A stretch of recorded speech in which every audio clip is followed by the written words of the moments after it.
Satyabama Institute of Science and Technology, Chennai and Sri Perimbadu.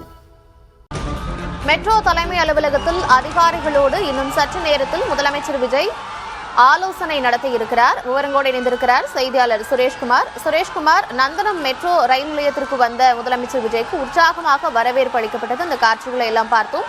Our metro தலைமை அலுவலகத்தில் அதிகாரிகளோடு ஆலோசனை நடத்த இருக்கிறார். ஆலோசனையில் என்னென்ன விஷயங்கள் எல்லாம் பேசப்பட இருக்கிறது, எவ்வளவு நேரம் இந்த ஆலோசனை நீடிக்கும்?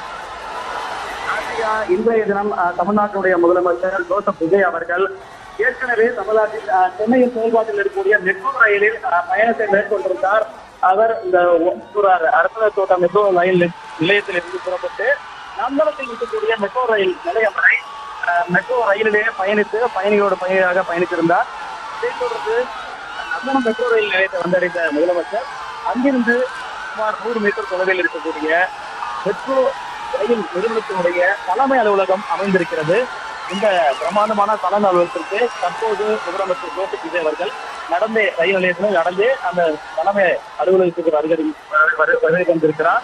அது மட்டும் இல்லாமல் இந்த தலைமை அலுவலகத்தில் தற்போது 2ஆம் கட்ட மெட்ரோ ரயில் திட்டத்துடைய பணிகள் எந்த அளவுக்கு முடிந்திருக்கிறது, மீதமுள்ள பணிகள் எப்பொழுது முடியும், அதே போல பணிகளை போல அடுத்த கட்ட நகர்வுகள் என்னவாக இருக்கிறது போன்ற பல்வேறு விவரங்களை முதலமைச்சர் அவர்கள் நேரடியாக மெட்ரோ ரயில் நிலையத்தில் அவருடைய அதிகாரிகளோடு இந்த ஆலோசனையை மேற்கொள்ள இருக்கிறார்.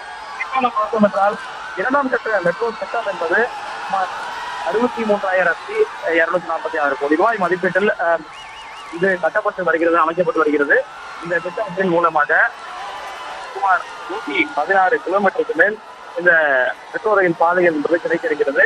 இந்த திட்டத்தை தான் தற்போது முதலமைச்சர் அவர்கள் நேரடியாக அதிகாரிகளோடு ஆலோசனை நடத்துகிறார். குறிப்பாக பார்த்தோம் என்றால் ஏற்கனவே பூந்தமல்லி புறவழி சாலையிலிருந்து போரூர் வரையிலான மெட்ரோ ரயில் வழித்தட பணிகள் என்பது நிறைவடைந்து அதற்கான சோதனை ஓட்டங்கள் அவ்வப்போது நடைபெற்று வருகின்றன. அது மட்டும் இல்லாமல் அடுத்ததாக போரூரில் இருந்து வடபழனி வரைக்குமான பணிகள் கூட மிக விரைவாக முடிவடைந்து அடுத்த கட்டமாக அதுவும் சோதனை அடிப்படையில் மேற்கொண்டு வருகிறார்கள். இப்படிப்பட்ட நிலையில்தான் இதற்கு அடுத்ததாக இருக்கக்கூடிய கோடம்பாக்கம் முதல் கலங்கரை விளக்கமுறை கூடிய பகுதி என்பது சுரங்கப்பாதையாக அமைக்கப்பட்டு வருகிறது. அதே போன்று பாதவாரத்திலிருந்து இருக்கக்கூடிய அந்த பகுதியாக இருக்கட்டும், தொழிலோட போன்ற பகுதிகளெல்லாம் 3 வழித்தடத்தில் இந்த 2ஆம் கட்ட மெட்ரோ திட்டம் என்பது செயல்படுத்தப்பட்டு வருகிறது.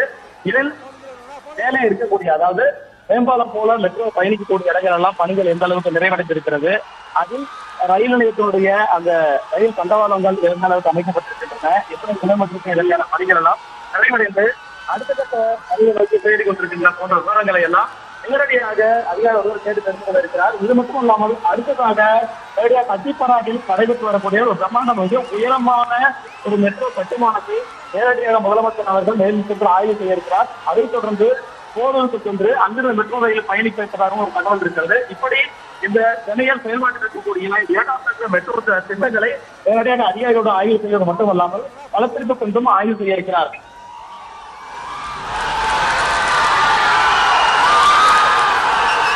மெட்ரோ ரயில் அதிகாரிகளோடு மெட்ரோ தலைமை அலுவலகத்தில் இன்னும் சற்று நேரத்தில் முதலமைச்சர் விஜய் ஆய்வு செய்ய இருக்கிறார். அந்த காட்சிகளை பார்க்கிறோம். விவரங்களை வழங்கியமைக்கு நன்றி சுரேஷ்குமார்.